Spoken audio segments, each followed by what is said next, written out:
It's an absolute honor to welcome Pro Football Hall of Famer Ken Houston to the show this morning. Good morning, Ken. How are you? Good morning. Very well. Thank you. Good to see you guys. So great to see you. I mean, you are the ultimate NFL safety. You retired from pro football in 1980, and man, oh man, the young ones out there, they really should head on over to YouTube to watch your career highlights. You had such an incredible career. I thought it would be a good place to start in terms of like giving those at home that may never have gotten a chance to see you kind of like an educational backgrounder on your professional career. 2-time first team All-Pro, 10-time second team, 12-time Pro Bowler, NFL 75th anniversary all-time team, NFL 100th anniversary all-time team, first team NFL 1970s all-decade team, of course, in the Titans/Oilers Ring of Honor, 70 greatest Redskins of all time, Washington Redskins Ring of Fame, NFL Pro Football Hall of Fame. And if that's not enough, you've also had some career post your playing career as a coach, and even have spent plenty of time as a counselor, helping others. And actually, one of the things that we wanted to talk about today was you helping others in another capacity. Are you as proud of all of these accomplishments that you've garnered off the gridiron as those that you were able to do on the football field? Oh, absolutely. You know, and the thing about it, you know, once you've been a player, at least the way I feel about it, it's like they're not even talking about me. It's like it's someone else, because I never got really involved in it. I was going to work every day, did it for 12 years, and those accolades came afterwards. And it's happened now. I'm happy now to stay with my son and my daughter. And we talk about those things. And every now and then I will allow myself to go in and say, you know, that really happened, because I'm still busy watching football. And I see these tremendous athletes, you know, those records are there just there for a short period of time. But football is at a great place right now.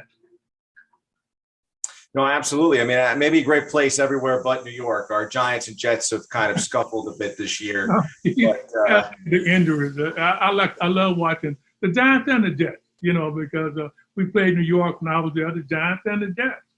And it's good to see you got the star running back, who I think is probably the best in the league when he's healthy.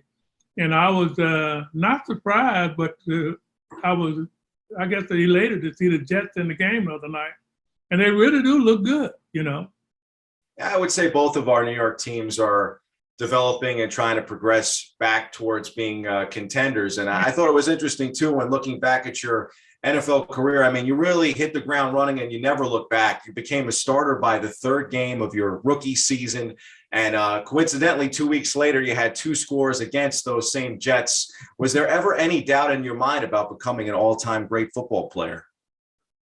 I had down in my 12th year, as long as I played, because I was an offensive center and a middle linebacker in college. And they moved me to safety when I got to pro ball. We had a safety by the name of Bobby C, who was injured, and they put me in the game. And well, I think it was against Kansas City, and I had a long run. As a matter of fact, I ran out of bounds. I just got tired on the interception. And so every day after that was a learning experience. So I never really learned the position. But, you know, it worked out. And I guess that's why I never got involved in myself, because I didn't have those expectations. You know, Ken, I wanted to ask you as well about, you know, really about what Texas means to you. You grew up as a star there in high school, and of course, you know, really transitioned to having this amazing pro career. And what does Texas mean to you? Well, like they say in Texas, Texan born, Texan bred, Texan gone, Texan dead. Okay, you heard it right. But Texas is the only place that I knew.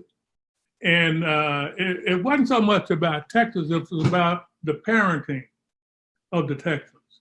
And we grew up in a household where, you know, we had mom and dad. Dad was a dry cleaner, mom was a housewife. They were both committed to raising the best kids that they could raise. And we were raised in the church. And I remember, you know, when I tell people like this, they look at me and say, wow, I don't remember my mother ever going to a professional football game. She wouldn't watch it on TV. And it's not that she didn't want to, the only thing she was concerned about was her baby not getting hurt. And so my approach to the game was totally different, because I was playing, it was a job. I was playing because I wanted to, I guess in a roundabout way, wanted to please them. And I had a sister and a brother. My brother and I still talked about it. We had the whole deal, the whole life has been a blessing because maybe we didn't have money, but we didn't know it. We had everything else. We had love. We had all those things. And so my outlook on football, that's why I say sometimes it looked like somebody else totally played that. That was somebody else's career, it wasn't mine. Because I never got into the fact that I was a football player. I look at it now, I'm very appreciative to be on the program, to even tell people like that. But what I did was, I was the number 5 offensive center at Prairie View, offensive center.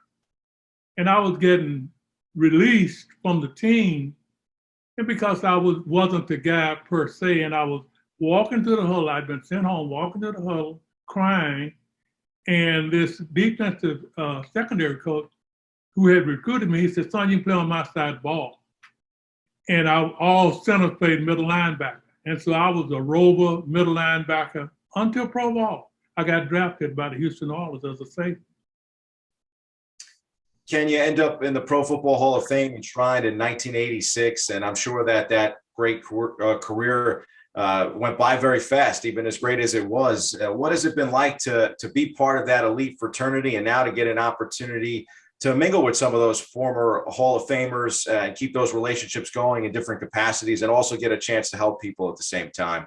Well, the most important thing to me was, I'm happy that I went in on the first ballot, because that waiting, I see guys now can be excruciating. I mean, the pain of not being in the Hall of Fame, and you think you should be in there. And I'm not saying they should or shouldn't, but every player has to feel like that. And my introduction to the Hall of Fame was I really appreciated the older guys, the Marion Milers, the Night Train Lanes, the Bobby Lanes, all those people. I got a chance to actually be with those people. And so now when people talk about the history of the game and they may say something that's just a little bit different, I can say, you know what, I didn't hear it like that. Or he told me that it wasn't like that. I don't have to guess at it. And so the thing about you should always be grateful. Not that you were good enough, that you were chosen to be in the Hall of Fame. And so my deal now is that, I look at how guys now, they're, and rightly so, well, he's a Hall of Famer, well, he's a Hall of Famer. Everybody can't be Hall of Famer. There are some great players who will never make the Hall, okay? Because of the sheer numbers, and they've done things now to get those numbers up. But it doesn't mean you're a great player because you're not in the Hall of Fame, but when you're in the Hall of Fame, you ought to be thankful because there's so many other people could have been in your spot. Well, Ken, I think it's impressive, too, that you've dedicated not just your professional playing career to greatness, but to being a Hall of Famer off the gridiron, as we said earlier, and, really dedicating your life towards trying to help people, whether it's young people or the communities. And that's really what being a Hall of Famer in life is all about. Absolutely. If you can take the me out of it, I look at my parents, they took the me out of it. I look at their parents who took the me out of it. Their term was what had been put under their watch in their midst.